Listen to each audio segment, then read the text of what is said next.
Fíjense, nos han vendido, o nos siguen vendiendo, la especie de que para aumentar salarios es necesario que tengamos ingresos petroleros. Yo quiero hacer un rápido paseo de qué tenemos hoy en la economía venezolana.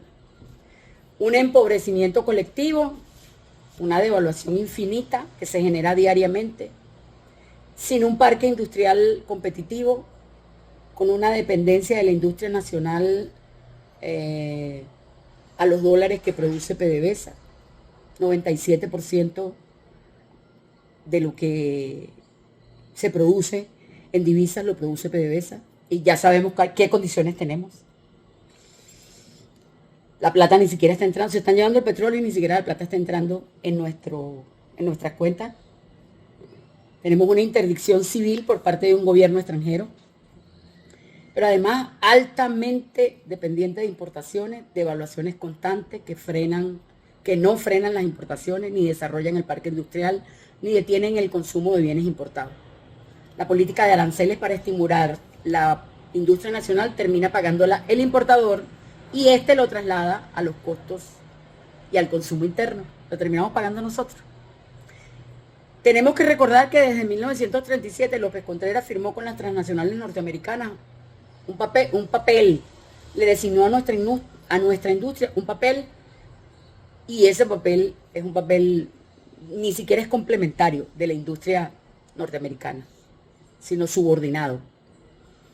La política de persecución, además implementada por el Banco Central de Venezuela, ha sido costosa del dólar. Y eso ha incidido, por supuesto, en la desmonetización.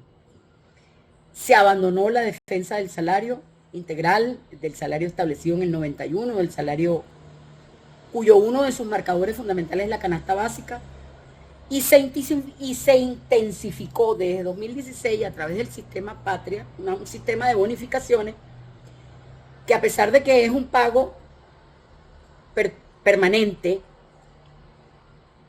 que estaba dentro de los parámetros de lo que define el 104 como salario, no se toma en cuenta para prestaciones sociales, vacaciones, aguinaldo.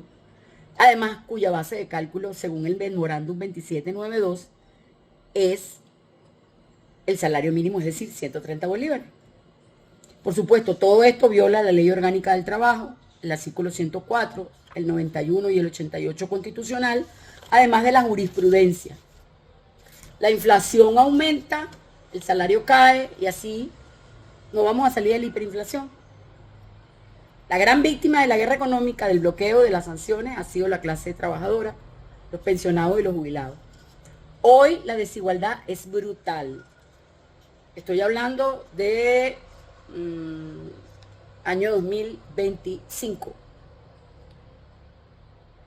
Entre los ingresos del trabajador y el empresario hay una relación 20-70, es decir, de la torta de la producción nacional, el 20% es asignado o menos para el salario de los trabajadores, el 70% de esa torta se queda en los empresarios y el 10% para el Estado. Ahora, ¿qué hacer? Hay que cambiar la política de distribución de ingresos, evidentemente, para disminuir la brecha gigantesca. Dejar de liquidar los pocos ingresos petroleros para quemarlos en el mercado cambiario, comenzar a aumentar las reservas internacionales, es decir, no se puede seguir vendiendo el oro, sino que tiene que servir para respaldar la moneda, redistribuir los ingresos fiscales, petroleros y no petroleros, en una mayor proporción para los trabajadores pensionados y jubilados, para que se reactive el consumo interno y haga crecer la economía vía demanda agregada. Parar la liquidación del oro y de todos los recursos que se están yendo sin control alguno. Mientras en 2011 alcanzamos el pico de 374 toneladas de oro, hoy escasamente hay 60.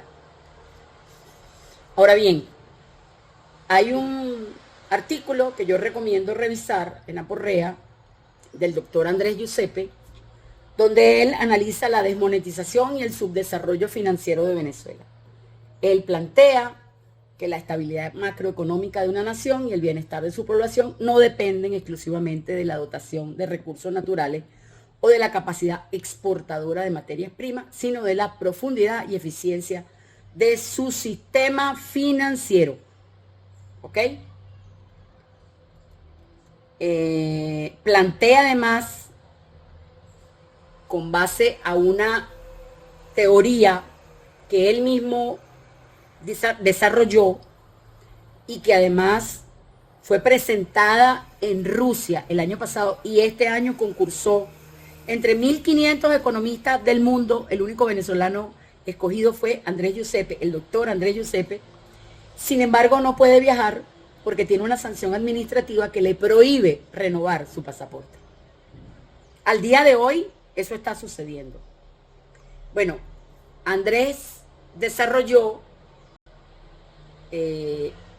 primero, en el marco de la economía adaptativa y la taxonomía de los países de alta distribución de ingresos, que se llama PADI, a favor de las remuneraciones de empleados, que es una estrategia diseñada por él. Él establece que los agentes racionales en equilibrio estático, la economía adaptativa entiende los sistemas económicos como complejos, dinámicos, donde las interacciones y las adaptaciones de los agentes generan propiedades emergentes como el crecimiento y la estabilidad. El sistema define a las economías en base a la compensación que reciben los empleados y los trabajadores, salarios y prestaciones, y que supera consistentemente el 50% del PIB. Esta clasificación no solamente es métrica, sino que es equidad y es un indicador de robustez soberana. Cuando un país PADI posee un mercado interno potente basado en el consumo masivo, lo que genera son lazos de retroalimentación positiva. Salarios altos impulsan la demanda, lo que estimula la producción e inversión empresarial, generando resiliencia ante los shocks externos. Eso está aprobado en la tesis doctoral de Giuseppe. Lo que pasa es que quienes manejan la economía no tienen educación financiera. Entonces, claro, en Venezuela el diagnóstico técnico es que la liquidez monetaria es apenas un residuo, situándose por debajo del 5% en las proyecciones de 2025 y 2026. Esto significa que la economía está seca, careciendo de flujo necesario para que las transacciones básicas ocurran. Entonces, el crédito se perdió, es un eslabón perdido. Esa es la base de la destrucción del sistema financiero como principal obstáculo para el crecimiento de Venezuela. ¿Por qué? Porque el encaje legal en Venezuela es del 73%, es decir, el dinero que tienen, la porción de depósitos que los bancos tienen que tener inmovilizado. O sea, usted le entran 10 y usted 7,3 lo tiene que dejar inmovilizado. ¿Qué le queda para prestar? ¿Qué le queda para generar crédito productivo? Bueno, escasamente 20 y tanto por ciento. Eso significa que hay un estrés sobre el sistema financiero. Si la banca en un solo cálculo se baja el encaje al 30%, pudiera estar circulando 19.000 millones de dólares al flexibilizar estas políticas. Comienza entonces la convergencia de los factores y evidentemente la cartera de créditos hoy en Venezuela es el 2,3% del PIB, frente al promedio latinoamericano que es el 40%. Ahora bien, y para resumir, Uruguay y Costa Rica son ejemplos fundamentales de lo que puede hacerse sin tener recursos, sin esperar que llegue el dinero del petróleo. Porque logran mantener salarios competitivos y estabilidad institucional porque tienen una moneda que goza de velocidad y confianza. Sin grandes reservas minerales, Costa Rica, la inversión en capital humano y el sistema financiero saludable pueden sostener salarios de $763 mensuales. Lo mismo pasa con Vietnam, lo mismo pasa con Uruguay. Entonces, ¿qué debemos hacer?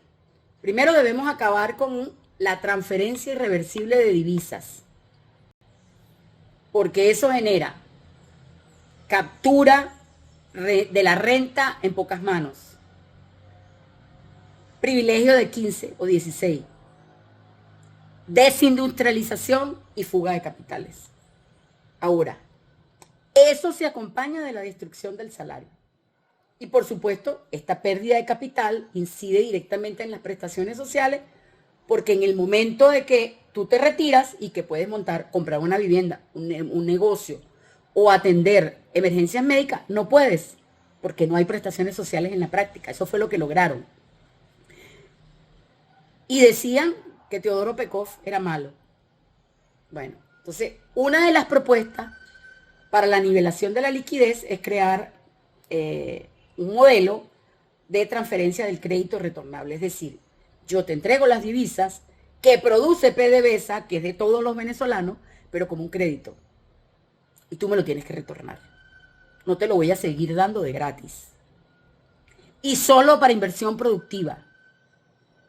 Para meterle plata al sistema, a la industria nacional. Porque tiene que haber un plan de reindustrialización. Entonces, para hacer esto, necesitas primero auditar las reservas. ¿Qué tienes? Una auditoría forense. Por eso nosotros hablamos que cualquier gobierno serio tiene que hacer una auditoría forense de todo, de todo. Lo declarado y lo de la economía oscura. Lo no declarado, lo que se va por vía nefanda, lo que se va por la puerta de atrás. Eso se puede. Después, la reducción progresiva de la venta de divisas de manera directa y se aplica el modelo de redirección de flujo hacia préstamos productivos para empresas y proyectos de sustitución de importación o de exportación. La tercera fase es la consolidación de los ingresos a través de un fondo de exportaciones no tradicionales, buscando un tipo de cambio estable. Ahora, hay que reducir el encaje legal, porque esto permite inyectar liquidez inmediata a sectores críticos como la agricultura y el farmacéutico. El impacto de esto en el mediano plazo es que Venezuela tiene que aspirar a nivelar su promedio regional en el 40% y no como está hoy, al 2,3%. Entonces, ¿cómo vamos a reconstruir la circulación económica? Venezuela padece de una parálisis circulatoria. La economía está estancada y no por falta de recursos, sino porque el mecanismo que permite que el esfuerzo del trabajador se transforme en consumo y ahorro, que es el sistema monetario y financiero, ha sido desmantelado. La desmonetización es la trampa. Menos del 5% de ratio condena a la población a la pobreza extrema, independientemente de la cantidad de petróleo que hay en el subsuelo. Si la moneda no tiene velocidad, no hay crecimiento. El modelo PADI tiene que ser nuestro norte. Debe ser una economía donde el trabajo reciba el 50% del PIB. Eso solo es posible con un sistema financiero profundo que respalde salarios dignos y consumo interno. El fin de la transferencia reversible. No podemos seguir entregando los recursos que son de la República a un grupito de 17 panas y que no retornen esa plata. No, se acabó. La vía es a través de créditos retornables. Y evidentemente hay que reformar el sistema de crédito para reducir el encaje legal y fomentar la intermediación. Ahora bien, quienes dirigen la política económica no entienden que el petróleo es un medio, pero el sistema financiero es el fin que permite la vida económica. Países como Uruguay y Costa Rica tienen altos salarios porque su moneda funciona como un vehículo de confianza y desarrollo. Venezuela debe dejar de ser una economía de puertos y rentas para convertirse en una economía de valor y circulación. Hay otras muchas ideas, entre ellas la ley del sistema monetario, que propusimos en el año 2019 a la Asamblea Nacional Constituyente. Ni siquiera la tomaron en cuenta. ¿Por qué? Porque tenías que sanear la economía, tenías que dejar de liquidar divisas para alimentar a ese aparato perverso. A través de créditos retornables entregabas las divisas, o sea, se te regresaban el dinero, había circulación, pero además la moneda anclada al commodity. Hoy la economía mundial está girando ya no hacia la economía especulativa, sino hacia la economía real. Es decir, la moneda se va a apalancar en los commodities. ¿Qué esperamos nosotros? Lo dijimos 1.000.000 de veces. Y esperaron que llegáramos a las peores condiciones, hoy intervenidos por una potencia extranjera, sin poder manejar nuestros recursos, para entonces decirle a la gente, con la cara muy dura, después que aplicaste el paquete de shock del 2018, el memorándum 2792, el instructivo del ONAPRE, después que aplicaste la sentencia 327 del 2016, después que aplicaste la sentencia 523, que como no hay plata que ingresa del petróleo, no puede haber aumento de salario y la gente que se muera de hambre. Esa es la política. Matarnos de hambre. Absurdo. Absolutamente absurdo cuando hay soluciones que se pueden implementar. Bueno, lo dejo hasta aquí. Saludos.